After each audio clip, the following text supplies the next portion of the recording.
জাপানের টোকিওর Shinjuku Washington হোটেলের থেকে বের হয়েছি কিছুক্ষণ আগে, প্রায় 1 ঘন্টা হবে। দেখেন রাস্তাগুলো কি অসাধারণ, বিশাল প্রশস্ত, এবং এক জায়গা দিয়ে আপনি যে কোনো জায়গায় উঠতে পারবেন, যে কোনো রাস্তায় উঠতে পারবেন, যে কোনো আন্ডারপাস, ওভারপাস, রেস্টুরেন্ট, অফিস, সব জায়গায় প্রচুর ব্যস্ত মানুষ। বিশেষ করে সকাল 9টা বাজে, এখন তো সবাই যে যার মতো অফিসে যাচ্ছে। তারপরেও মনটা পড়ে রয়েছে বাংলায়। জীবনানন্দের একটা সুন্দর লাইন খুব মনে পড়ে, তোমার যেখানে স্বাদ চলে যাও, আমি এই বাংলার পাড়েই রয়ে যাব, দেখিব কাঁঠাল পাতা ঝরিতেছে ভোরের বাতাসে। অসাধারণ সেই লাইন আমার মানে ছুঁয়ে যায়। আমি জানি না, হঠাৎ করে আমার ছোট থেকে আমার একটা কবিতা মুখস্থ করার স্বাদ ছিল, কিন্তু জাপানে আসার পরে বাংলা কবিতার প্রতি ভালো লাগাগুলো অন্যরকমভাবে বেড়েছে। তো এখন আমি সাধারণত এই অফিসটা শেষ করে কি বলে হাঁটা শেষ করে আমি এখন যাব ওয়াশিংটন হোটেলের দিকে। এখন মূলত আমাদের সেশন আজকে আছে 11টা থেকে। তো এর ফাঁকে যদি সকালে সময় বের করি আর কি, সময় তো আসলে কেউ কোন দিনে সময় পায় না। মানুষের আসলে সময় কোথায় সময় নষ্ট করার? রবীন্দ্রনাথের সেই লাইন, হ্যাঁ, সময় কোথায় সময় নষ্ট করার। সামনের স্টেশনেই নেমে যাব আমি, অনেক দূরে যাবে তো। তো মানে লাইনগুলা একদম টাচি। যাই হোক, তো এখানে আমি জাপানের যে রাস্তাটা আছে এটা এক্সপ্লোর করলাম আর হাঁটছি। যে দেখেন সুন্দর রাস্তা, অসাধারণ সব ডিজাইন, কালার, ডেকোরেশন, মানুষের সবটাই ভালো লাগে আর কি। কিন্তু যে যেখানেই থাকি ভালো থাকি। আর মানে সোশ্যাল মিডিয়ার তো বড় ভূমিকা অনেক ক্ষেত্রে। তো যাই হোক, আমি এই কারণেই চেষ্টা করি প্রতিদিন সকালবেলা একটু সময় বের করি, যে আমার একজন মানুষ হলেও হয়তো ভিডিওটা দেখবে, অপেক্ষায় থাকবে, তারও নিশ্চয়ই ভালো লাগবে, অনেকে নিশ্চয়ই বিরক্তও হবে। হোক না, পৃথিবীতে আসলে সবাইকে তো আসলে সবাই পছন্দ করে না। দরকার কি পছন্দ করার মতো 1-2জন মানুষই তো পৃথিবীতে যথেষ্ট, এত দরকার। ভালো থাকবেন সবাই, আল্লাহ। সকালবেলা থেকেই ভাবলাম একটু ভালোভাবে এই জাপানের সাধারণ মানুষের জীবনযাপনের রাস্তাগুলা হেঁটে আসছি। হাঁটতে হাঁটতে সুন্দর একটা লাইন মনে পড়লো, সেটা হচ্ছে, 1000 বছর ধরে আমি পথ হাঁটিতেছি পৃথিবীর পথে, সিংহল সমুদ্র থেকে নিশীথের অন্ধকারে মালয় সাগরে। অনেক ঘুরেছি আমি বিম্বিসার অশ্বত্থের ধূসর জগতে, সেখানে ছিলাম আমি।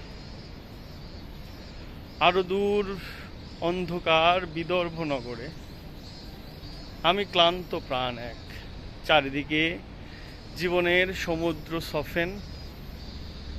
আমাকে দুদণ্ড শান্তি দিয়েছিল নাটোরের বনলতা সেন।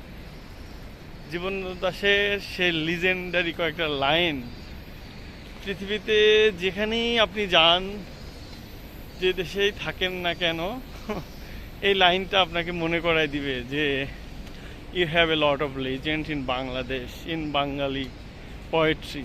অসাধারণ সব লাইন, আরও কত দুর্দান্ত সব লাইন যে আছে, যে তোমার যেখানে ইচ্ছা চলে যাও, আমি এই দেশে এই মাটিতেই বসে রব। তো খুব মিস করি, অসাধারণ সময়। আজকে পার্কের বাইরে এসে আমি জাপানের মেন যে রাস্তাগুলো আছে, যে বিল্ডিংগুলো আছে, মানুষের জীবনযাপন একটু এক্সপ্লোর করার চেষ্টা করি। এখন আসলে সকাল 9টা 9:30 বাজে। সো সবাই যে যার মতো ছুটে যাচ্ছে অফিসে, ব্যাপক ব্যস্ত। আমি যে রাস্তা দিয়ে হাঁটছি এই রাস্তায় মানুষ নাই, কিন্তু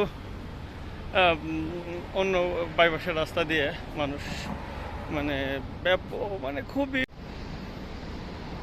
সকালেই এই জাপানের মানুষগুলোর কর্মব্যস্ততা শুরু হয়ে যায়। আজকে আমি পার্কে গিয়েছিলাম, কিন্তু ভাবলাম একটু জাপানের শহরগুলোর রাস্তা দিয়ে মানুষ যেমনি হাঁটে, দেখেন এই দিক দিয়ে একটু হাঁটি। বিল্ডিংগুলো এত অসাধারণ, চিন্তাও করা যায় না যে এত সুন্দর করে তারা কত বছর ধরে যে জিনিসগুলো করে রেখেছে, একদম দুর্দান্ত। সকালবেলা মানে এটা আমি ঢাকা থাকতেও এরকম লাগছে, কিন্তু ঢাকার বাইরেও আমি যখন আসছি তখন দেখি যে কি অবস্থা। এখন আজকে টোকিওর রাস্তায় র্যান্ডম হাঁটছি, তাও তো প্রায় 3 কিলোমিটার পার হয়ে যাবে। তো হাঁটাহাঁটির এই যাত্রায় একটা সুন্দর লাইন, 1000 বছর ধরে আমি পথ হাঁটিতেছি পৃথিবীর পথে, সিংহল সমুদ্র থেকে নিশীথের অন্ধকার মালয় সাগরে। অনেক ঘুরেছি আমি বিম্বিসার অশোকের ধূসর জগতে, সেখানে ছিলাম আমি। আরো দূর বিদর্ভ নগরে আমি ক্লান্ত প্রাণ এক, চারিদিকে জীবনের সমুদ্র ছপেন আমাকে দুদণ্ড শান্তি দিয়েছিল নাটোরের বনলতা সেন। জীবনানন্দ দাশের কবিতা। 1000 বছর ধরে আমি পথ হাঁটিতেছি। আমি এখন সকাল প্রায় 1 ঘন্টা ধরে হাঁটছি। এখন শিনজুকু ওয়াশিংটন আমাদের যে হোটেলটা আছে সেদিকে আমি হেঁটে হেঁটে যাচ্ছি। আজকে একটু পার্কে হাঁটছিলাম, কিন্তু ভাবলাম যে একটু জাপানের টোকিওর যে রাস্তাটা আছে এই রাস্তাটা একটু হেঁটে হেঁটে আসি। সকলে খুবই ব্যস্ত, তুমুল ব্যস্ত সবাই। এখন মনে করেন যে ঢাকায় যেমন সকাল 9টার সময় বিশেষ করে মতিঝিলে ব্যস্ততা শুরু হয়, পুরো টোকিও শহর জুড়ে সেই সকালের ব্যস্ততা। যে যেমনে আছে, যে যেভাবে আছে, সব জায়গা থেকে মোটামুটি হাঁটাহাঁটি শুরু করছে তার অফিসের দিকে যাওয়ার দিকে। তো আমি সকালবেলা একটু 1 ঘন্টা হেঁটে নিলাম। হাঁটা শেষ করে আমি এখন যাচ্ছি রেস্টুরেন্টের দিকে যাই, এখন হোটেলের দিকে যাই। এই যে টোকিও হোটেল লেখা আসছে, হয়তো পেয়ে যাব খুব দ্রুত। চারদিকে প্রচুর ঝিঝি পোকার মতো ডাকের শব্দ। আজ সকালে প্রায় 2 থেকে 3 কিলোমিটার হাঁটলাম। দেখেন পিছনে একটা সুন্দর ওয়াকওয়ে, হাঁটার জায়গা, পারফেক্ট একটা জায়গা।